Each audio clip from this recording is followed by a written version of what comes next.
O que você imagina quando pensa em alguém que o Estado declarou guerra e perdeu 3 vezes? Um terrorista internacional? Um chefe do tráfico armado até os dentes? Ou sei lá, a invasão de algum outro país aqui no Brasil? Pois segura essa, esse inimigo público número 1 era um velhinho barbudo que parecia um grande sertanejo misturado com Dumbledore da roça. E ainda assim, Antônio Conselheiro fez o exército brasileiro passar mais vergonha que flamenguista em final de Libertadores. Quer saber como? Então, baseado na história de Antônio Conselheiro, vou te mostrar que lutar contra o Estado é bem fácil na real. Antes de começar, tenho que fazer um aviso importante. O intuito desse vídeo é apenas apresentar a história de Antônio Conselheiro e a Guerra de Canudos. Nada além disso. Esse vídeo apenas conta história e nada mais. Não estimulamos ou compactuamos com atos inconstitucionais. Beleza, autoridades? Bora lá! Nosso protagonista, Antônio, nasceu em 1830, na PQP do Ceará.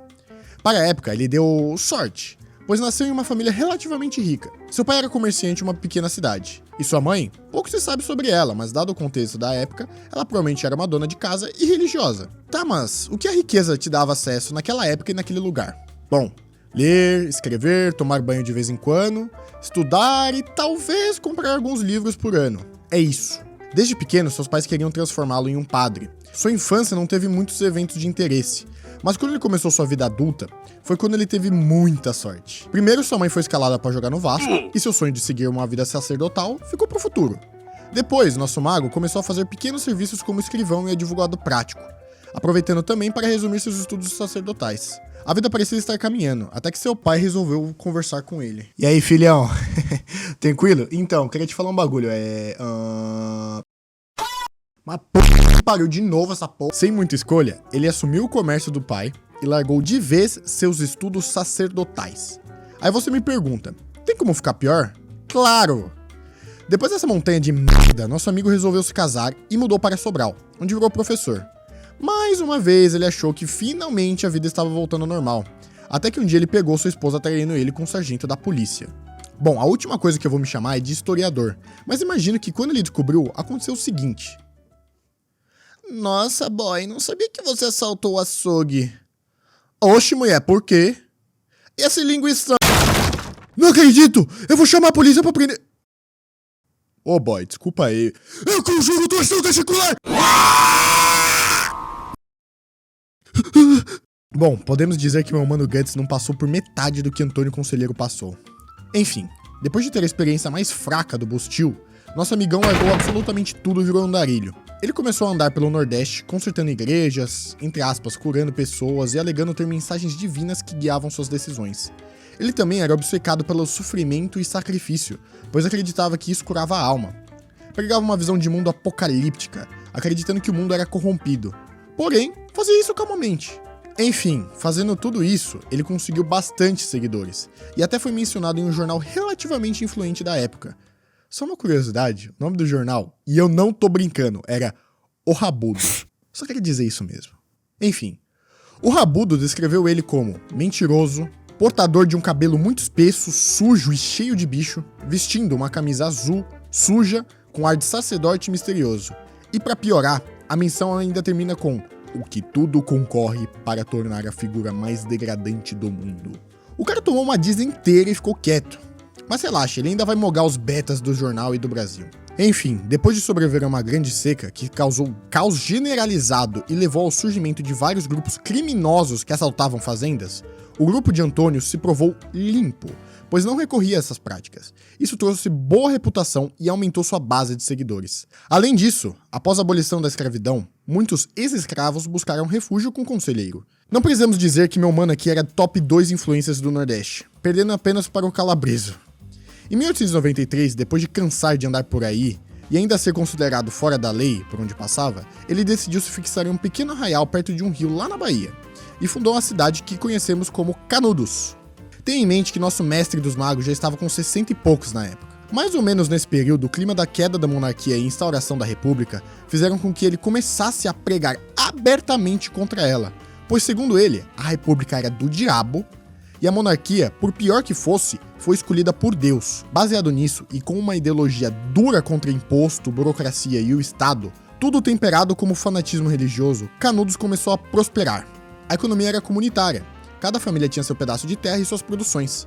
Por exemplo, a família A plantava milho e criava bodes e cabras, enquanto a família B cultivava mandioca e criava porcos e galinhas. E pelo espírito de comunidade, eles trocavam produtos entre si e não reclamavam para trabalhar. Isso encantou tantas pessoas que ao longo dos anos, Canudos foi estimado em 20 a 30 mil habitantes. Na época, era maior que Aracaju e São Luís. Quando a República foi instaurada, Antônio acreditava que estavam vivendo no fim dos tempos, e Canudos era a única cidade não afetada pela influência do anticristo, vulgo a República. Você consegue ver a dualidade na época, né? Um barbudo gente boa que pregava com calma e fundou uma sociedade comunitária, e ao mesmo tempo um fanático religioso messiânico que recusava qualquer interferência do Estado. Bom, não demorou muito para a recém-formada República notar a ideologia monárquica deles e começar a temê-los. Senhor, tem uma cidade na Bahia que não tá gostando da República. Oxe, problema do Estado da Bahia. Eles são um bando de lunático religioso a favor da monarquia e não gostam do Estado atual. Não me diga que eles são um grande grupo inconstitucional de sonegadores. Vai lá pegá-los! Em um dia tranquilo, Canudos fez um pedido de um lote de madeiras na cidade de Juazeiro, para construir uma igreja.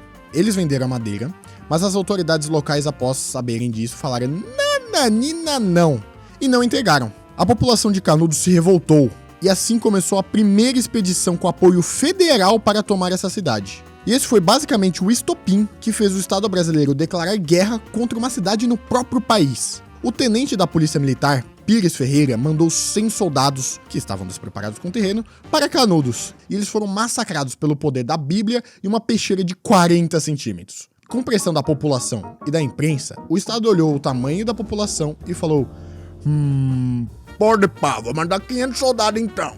Na segunda expedição, comandada pelo Major Febrônio de Brito, enviaram mais soldados com melhor preparo. E aí você deve imaginar, com certeza agora com mais equipamento o Estado vai esmagá-los, certo? Mas é claro que não, né? Senão eu nem faria esse vídeo. O Estado ainda subestimou a população de Canudos, que depois da primeira expedição estava armada com equipamentos militar. Resultado?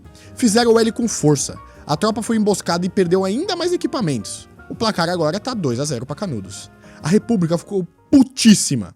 Como caralhos a gente perdeu pra esses baianos com peixeira 2 vezes? Senhor, eles distraíram e emboscaram nossa tropa com o calabreso.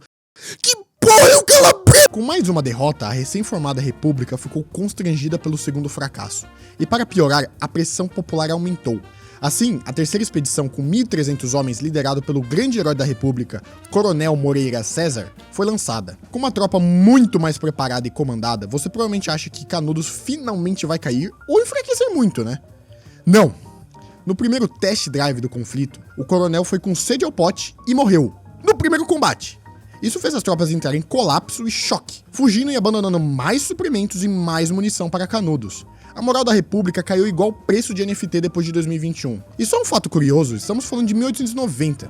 Depois de 3 derrotas para Canudos, alguns soldados e pessoas da região começaram a acreditar que Antônio Conselheiro era uma figura divina. E surgiram boatos de que a população de Canudos era imune a tiros. Para dar fim a esses boatos, a República literalmente falou: foda-se, vou clipar esses otários. E mandou, não estou brincando, 10 mil soldados, com canhão, fuzil e equipamentos militares de ponta.